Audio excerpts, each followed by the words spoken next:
From November 14th to 21st, we're inviting you to join us for a powerful trip to Ghana. This isn't just a vacation. This is a chance to walk through the same places where many of our people were captured, held, and shipped off into slavery. So don't wait. Secure your spot today. We're making history by walking through it. Will you be with us?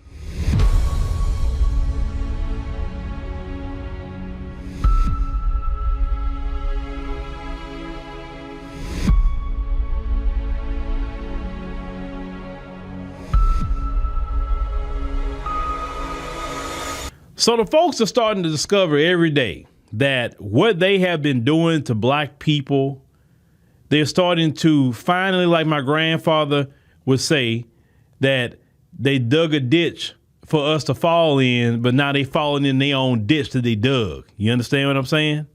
I want you to listen to what this woman has to say, because a lot of them are discovering that all the anti-black racism and sabotage and all the things y'all did to us, now it's coming full circle right back at y'all. Let's go ahead and roll that. Being racist in America costs all of us.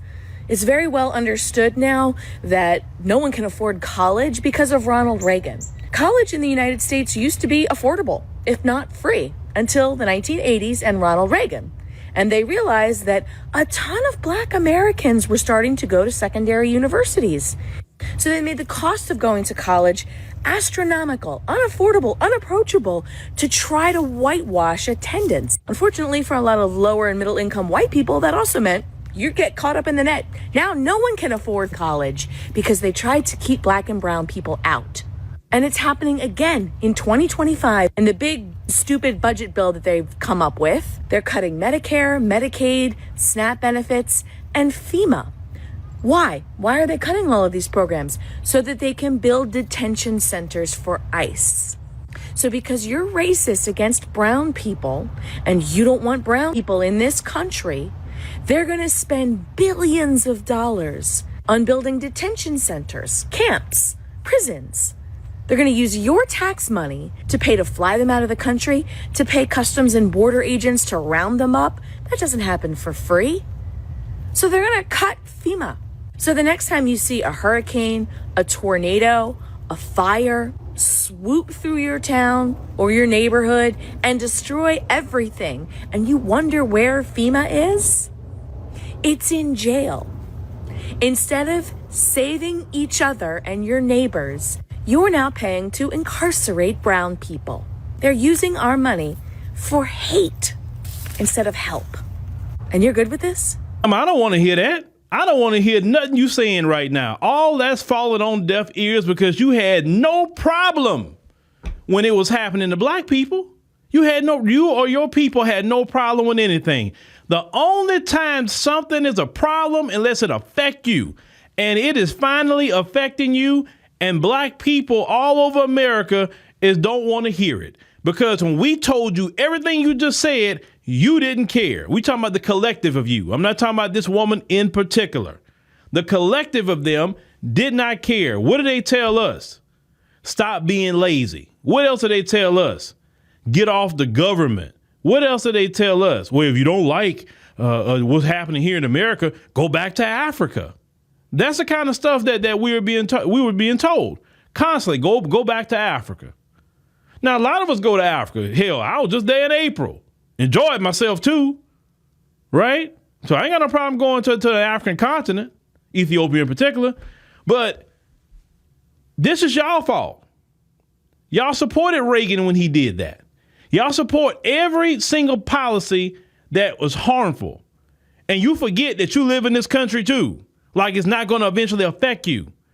And let me tell you something. Folks, listen to me. I'm talking to y'all. It's just getting started.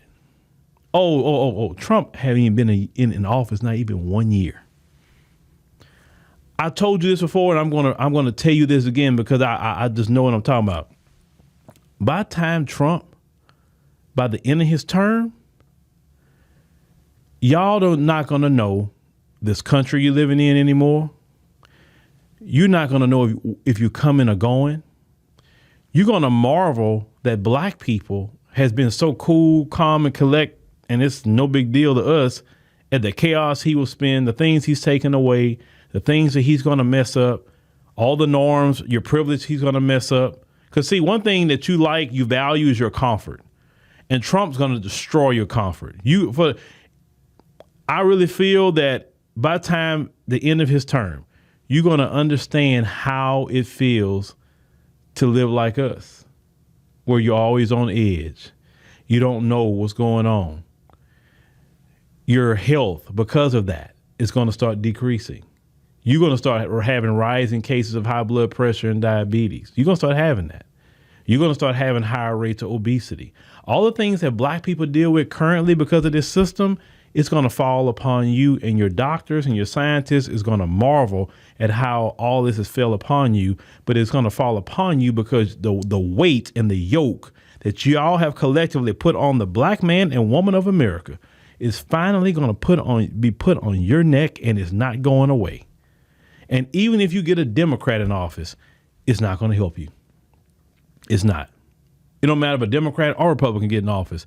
That yoke that you put upon us is coming on you, and it's never being removed. And you're going to come to FBAs broken, crying, and say, how do y'all do it? What do you do? How do you survive this system? How do you go through all this?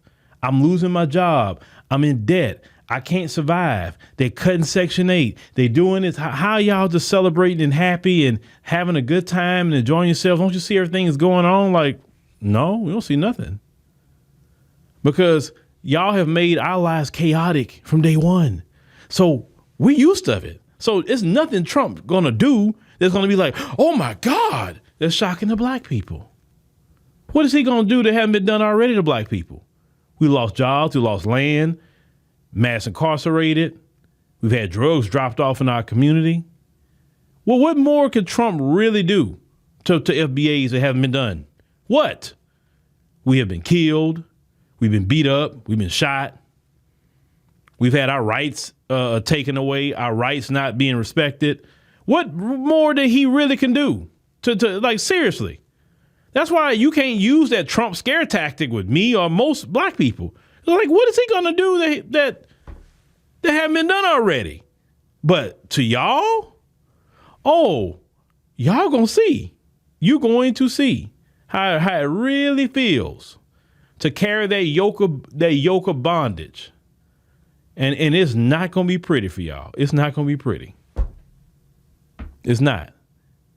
And it's not just coming upon you. It's coming upon all your brethren globally too. Because the whole world is going to react to you in a way you've never seen before either. Now, you could try to blame Trump and say, oh, it's Trump's fault and Trump. Trump is just an instrument. He's not the cause. He will not be the cause. He's just an instrument that's being used, but he is not the full cause. See, for a long time, you did not repent of your sin. See, you could have avoided what's coming if you just repented of your sin and made just do. See, I'm not paying no reparations. You're going to wish you paid reparations. By the time when you realize how deep you're going to be in, especially this yoke of bondage that's coming upon you, that's being placed upon you even now, you're going to wish you paid reparations. If you would have paid reparations and say, look, we just want to make this right, no different like South Africa. South Africa say, hey, we got a Truth and Reconciliation Commission. We're going to do this. We're going to do that. We're trying to fix things. See, yeah, some of the white folks in South Africa got they still got their racism or whatever. They do. But I got to give at least the white people in South Africa some credit. They said, you know what? Hey, we got to quit this apartheid. Hey, black people, go ahead and run the country, man. It's whatever. Now, of course, they still being who they are. But I at least give them that much credit. Not a lot, but at least that much. But you, on the other hand, you didn't want to pay reparations. You didn't say, you know what, all this land, that the millions of acres of land that was taken away from black people, we got all these federal, this land that the federal government has. Let's try to at least give them some acres and something. You know what I'm saying? Because we got all this federal land. Let's do what we do with the Native Americans with them. Excuse me. Let's do that. You didn't want to do that. No, I ain't giving you nothing. No, I'm not paying anything. Then when Doge comes out, Doge exposed that y'all been giving money to people to promote trans stuff in all over the globe. It doesn't even benefit Americans. Wasting money. If you'd have gave FBA reparations, the money would have stayed right here. And the money would have circled in the American economy because most FBA is not going to leave. Some of us would leave, but most won't. And you would have been the biggest benefactor of the spending because you hold the majority of the businesses. But you're so dedicated to anti-black racism that you say no to reparations. You ain't doing it. Well, what's coming down the pipe, you're going to wish you would have did it. And all we going to do at the time, like, I don't want to hear it. Figure that mess out. You know more than us, right? Remember, we lazy. We don't know nothing. Remember, we have a low IQ. We don't know anything. So figure it out. It's just amazing how we have such a high IQ, and yet the country is constantly in debt, going to hell. But you got a high IQ. That's why I tell people, black people, I don't want to take no tests that they're using to measure their intelligence. No. Hell no. Because like I said, it's not the test you're taking and the score. Let's look at what your works. Let's look at what you're doing. And what I see what you're doing don't even make a bit of sense. They got more brothers and sisters right now in our neighborhoods that's much smarter than a lot of y'all. Ain't been to a day of college. Some brothers and sisters haven't even finished school, and they know how to make money. They know how to not spend all their money and get broke and get in debt. Not cause trouble and calamity with people. So, I don't want to hear it. But I'm going to keep on doing these videos anytime I hear y'all complaining. Oh, you better believe I'm going to do it. I'm going to do it because I love to be the guy to say, we told you so. We told you so. We told you. I love being that guy. Because we have told you forever. And you didn't care when it was happening to us. So, hey, welcome to our world.